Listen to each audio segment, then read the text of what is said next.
le journal.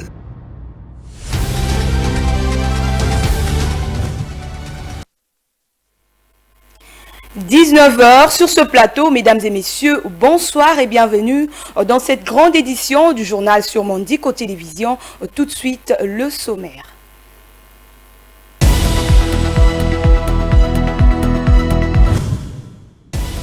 Le président du Sénat, l'honorable Modeste Bahati Lukwebo, a reçu la délégation des leaders pour la paix conduite par l'ancien Premier ministre français Jean-Pierre Raffarin au centre de l'échange des questions liées à la sécurité en République démocratique du Congo.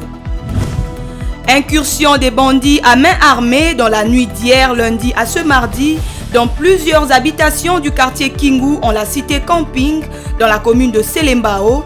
Beaucoup de biens ont été emportés ainsi que de sommes d'argent mais pas de morts dans cette sinistre opération d'hommes en uniforme. Les travaux de construction de l'avenue Kikwit ont provoqué des dégâts à plusieurs niveaux dans les habitations environnantes. Des parcelles ont été réduites pour frayer de l'espace à cette nouvelle route et les installations de la Régie des eaux et de la SNEL sont pour la plupart endommagées.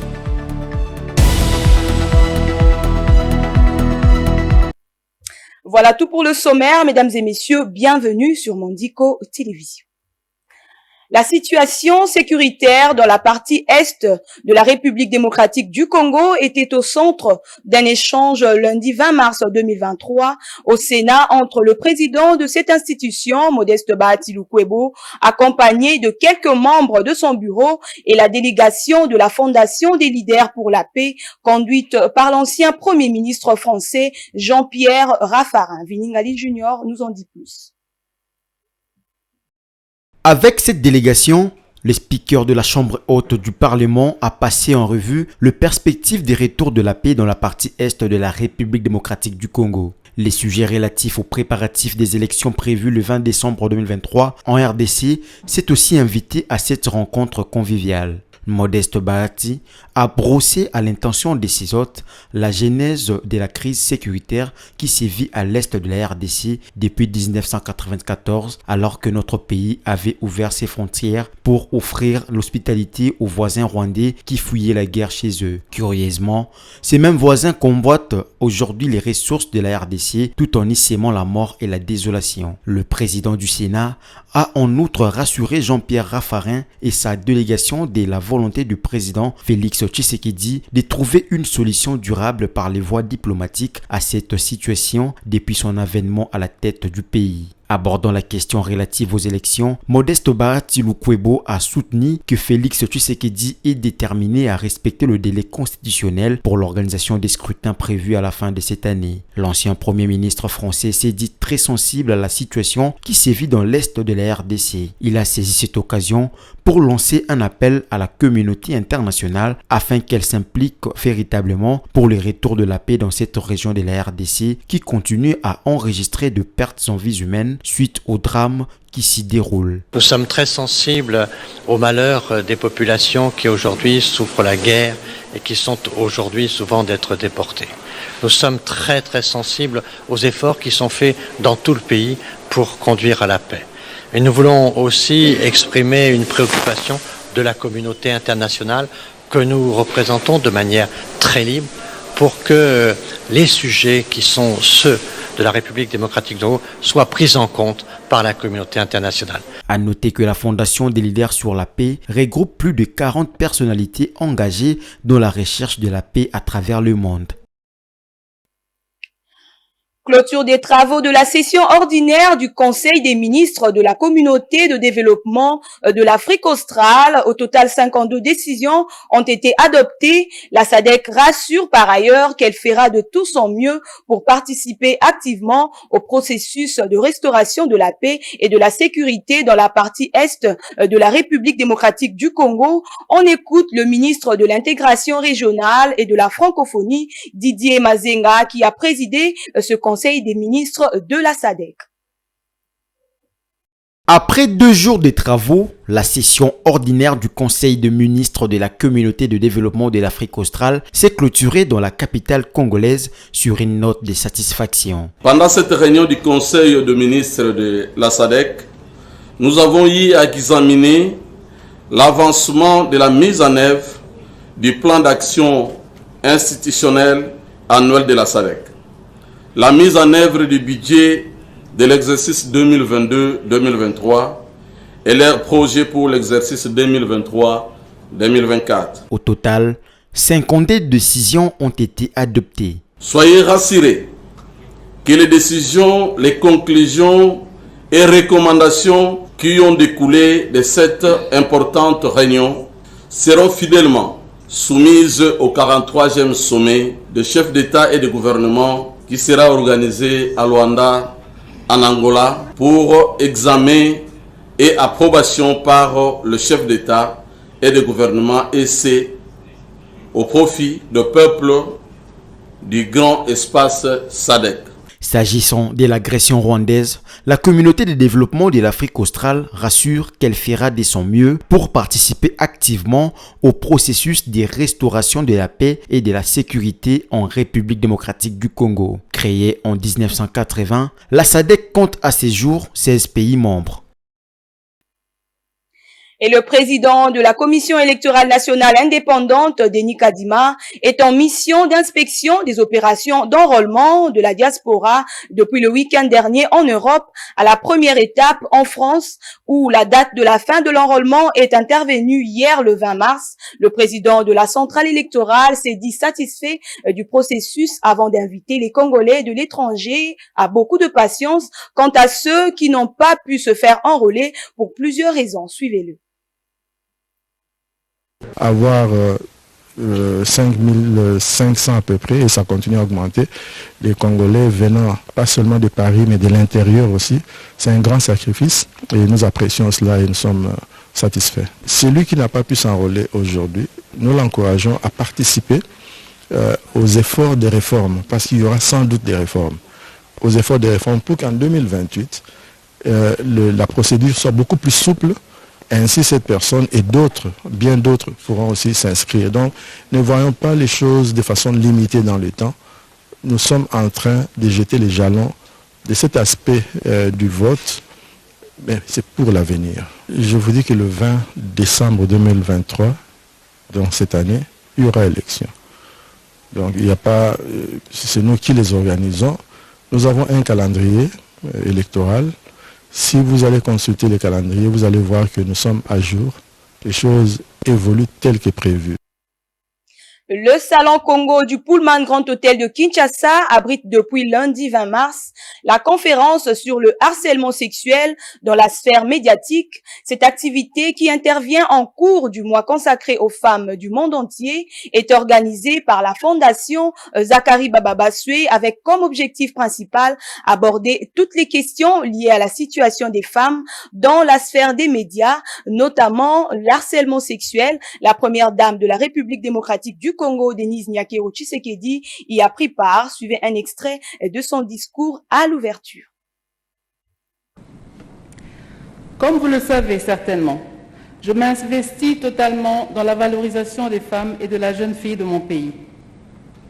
Et les violences basées sur le genre faisant partie des axes d'intervention de ma fondation qui s'est trouvée dans le devoir de saisir la main tendue par la fondation Zakari Bababaswe Fozaba, afin de contribuer modestement à la tenue de cette conférence. Aussi, en tant que fille de ce grand et beau pays, mère, première dame, championne des Nations Unies sur les questions de violences sexuelles liées au conflit et présidente de la Fondation DNT, je ne pouvais rester insensible à un objectif aussi noble pour les partenaires indispensables que représentent les médias dans la vie d'une nation. Mesdames et messieurs, comme la pauvreté, le harcèlement sexuel prend tristement un visage féminin. Peu importe le secteur socio-professionnel, la femme ou la jeune fille subit encore une fois, très souvent impuissante, à l'avalanche des pratiques odieuses et tout aussi subtiles du harcèlement sexuel. Un compliment par-ci, un geste déplacé par-là, une blague, une menace, une remarque discriminatoire ou encore un chantage savamment placé dans une situation de prise de décision où il n'est laissé que le choix du oui, sous la contrainte. Telles sont les formes des méthodes que nous devons dénoncer systématiquement, car elles avilissent la femme et la rendent encore plus vulnérable. Il faut absolument redynamiser les unités féminines de la fonction publique nationale par un rajeunissement des effectifs, telle est l'ambition du vice-premier ministre de la fonction publique, Jean-Pierre Liaou, qui l'a exprimé clairement au cours d'un échange avec plusieurs catégories des jeunes fonctionnaires au Pullman Grand Hôtel de Kinshasa. Suivez ses propos. Il existe des écarts énormes de représentativité entre les hommes et les femmes au cours de cycles de recrutement, mais aussi des difficultés liées à l'intégration et à l'évolution dans la carrière. L'égalité entre les femmes et les hommes est un principe fondamental qui doit s'appliquer à tous les niveaux de la société. Cette égalité doit se baser sur le mérite et les compétences. Vous êtes la preuve vivante que l'égalité entre les sexes est possible. De ce fait, je tiens à vous affirmer ici toute ma détermination à œuvrer pour le renforcement du rôle des femmes au sein de l'administration publique, en offrant plus de possibilités d'accéder à des postes de décision sur le courant de certaines difficultés qui sont liées à la carrière des femmes dans l'administration publique. C'est pourquoi, à travers la stratégie genre, je compte de manière stratégique et progressive réaffirmer ma détermination à mettre fin à toute forme de discrimination et de violence basées sur le genre. La question liée à la situation économique de la province du Congo central ne cesse de susciter des réactions au sein de la classe politique de cette province depuis la saisie des comptes bancaires de la Direction générale des recettes par l'Inspection générale des finances, le cas de Prince Chimpi, coordonnateur provincial du mouvement patriotique pour le changement du Congo, aussi cadre à l'UNC, pris en duplex par la rédaction de Mondico Télévision. Et la gestion des provinces, aujourd'hui notre province, il y a tellement de coulage de recettes, vous ne pouvez pas imaginer. Si je reviens un peu derrière, le gouverneur ad intérim, avec tous ces efforts qu'il a fait, bravo pour lui, il a laissé ce qu'on appelle recettes propres. L'argent de 4 milliards à 200 millions de francs congolais qui fait plus ou moins 2 milliards de dollars dans notre caisse de la province. Et aujourd'hui, vas-y demander, est-ce que le gouverneur a maximé des recettes du Congo central? Est-ce que ces 2 millions se trouvent toujours dans cette caisse? Est-ce qu'il y a des recettes propres? Combien dans cette caisse de la province? C'est triste. Des voyages, des frais d'émission. Rien sur terrain, absolument rien. Regardez dans les péages. Dans les péages, vas-y aujourd'hui, vous êtes un journaliste d'investigation, vas-y, faire votre investigation. Il y a tellement de détournements partout dans les péages. Même national numéro 1, le société de M. Simon. M. Simon, le Chinois, qui gagne plus ou moins 8 milliards à 10 milliards dans différents péages. Mais les provinces ont une rétrocession, donc ils nous rétrocèdent que 150 000 $ par mois. Vous imaginez une chose, province comme Congo central, dans tous ces péages, les Chinois qui bénéficient plus ou moins 8 à 10 milliards et ils nous rétrocèdent que 150 000 $. Mais les députés sont restés bouche bée, députés provinciaux. Pourquoi? Si c'était le cas, le gouverneur il est là, il est aux affaires. Pourquoi pas de prendre ces contrats qui étaient signés à l'époque de défunt Jacques Mbadou, de revoir ces contrats auprès de l'Assemblée, qui dit non, mais ces Chinois vous avez gagné comme ça et la province a gagné comme ça. Mais là, notre province est victime de partout. Régie financière, insécurité, non, tout, partout. Je ne sais pas comment je peux dire. Et autre chapitre à présent, l'insécurité bat son plein au quartier Kingu dans la commune de Selembao où 15 personnes armées et en tenue des policiers ont visité vers 2 heures plusieurs familles emportant de l'argent, des téléphones et d'autres biens de grande valeur après leur avoir violenté. Un reportage de Vite Mpanzu rendu par Ranta Luyela.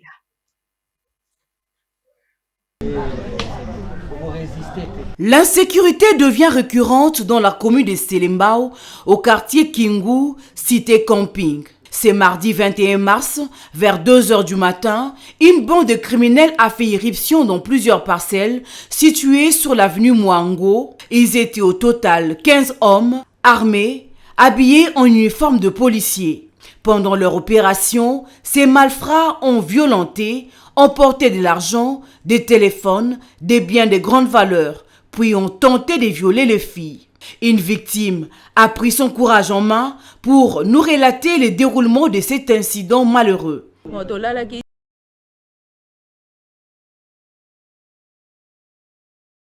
C'était vers 2h du matin. J'ai senti des gens frapper à la grande porte.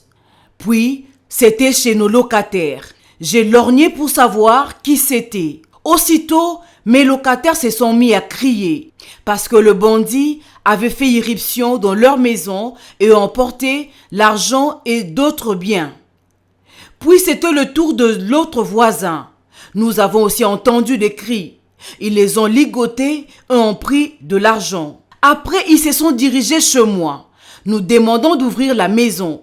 Un jeune garçon de chez moi a ouvert, puis ils les ont ligotés. Tout juste après adressé à moi, me demandant de l'argent. Puisque je n'en avais pas, ils ont tenté de violer mes filles. Par après, ils m'ont donné 2 coups et sont allés dans ma chambre pour fouiller. Sous les lits et partout ailleurs, ils ont récupéré le peu d'argent que j'avais, ainsi que tous les téléphones. Il faut souligner que ce matin, les victimes ont déposé une plainte à la maison communale de Selembao contre un inconnu afin que s'ouvrent les enquêtes pouvant démanteler cette bande de criminels. Et en société toujours, les habitants de la commune de Kalamou et de Makala se plaignent de la coupure d'eau et d'électricité causée par les travaux de construction de l'avenue Kikwit.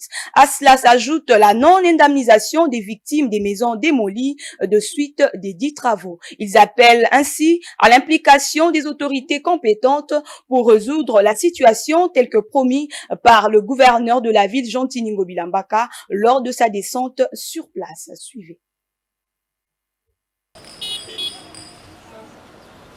Cela fait près d'une année depuis que les habitants de communes de Kalamou et de Makala, 2 communes longeant l'avenue Kikwit, endurent de sévères pénuries d'eau et d'électricité. Les tuyauteries conductrices d'eau potable et les câbles électriques ont été détruits lors de l'exécution des travaux de la construction de la route qui a donné naissance à une nouvelle avenue Kikwit, d'où plusieurs propriétés et installations publiques en ont fait les frais. Le souci des habitants est que tout soit réhabilité aussitôt les travaux terminé. Malheureusement, rien n'est effectué malgré l'avancée significative que connaissent les dits travaux. Par conséquent, cette population peine d'avoir accès à de l'eau potable. À cela s'ajoutent les familles qui se plaignent pour avoir perdu les uns leurs abris, les autres quelques mètres de leurs concessions récupérées par l'État pour la construction de la route Kikwit qui vient cependant désengorger cette partie de la ville-province de Kinshasa. Selon les victimes, surtout ceux de l'avenue Luisa,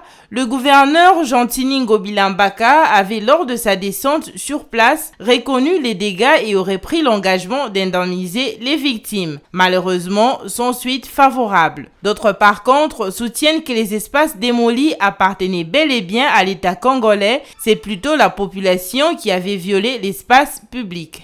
En remarquant vers les Lenguessa, là c'est déjà fini. D'ici peu, je ne crois pas quand même un mois, 2 mois. Ça évolue. Aujourd'hui, d'ailleurs, on va couler. Ça peut arriver même 3 semaines pour atteindre les niveaux du pont. Vous êtes en train de voir.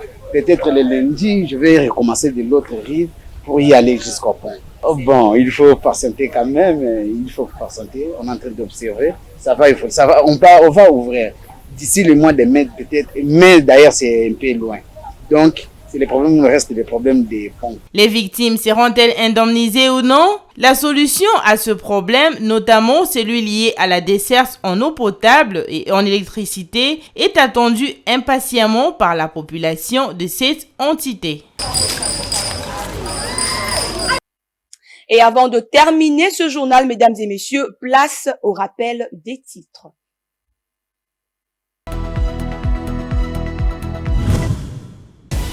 Le président du Sénat, l'honorable Modeste Bahati Lukwebo, a reçu la délégation des leaders pour la paix conduite par l'ancien Premier ministre français Jean-Pierre Raffarin au centre de l'échange des questions liées à la sécurité en République démocratique du Congo. Incursion des bandits à main armée dans la nuit d'hier lundi à ce mardi dans plusieurs habitations du quartier Kingu en la cité Camping dans la commune de Selembao. Beaucoup de biens ont été emportés ainsi que de sommes d'argent mais pas de morts dans cette sinistre opération d'hommes en uniforme. Les travaux de construction de l'avenue Kikwit ont provoqué des dégâts à plusieurs niveaux dans les habitations environnantes.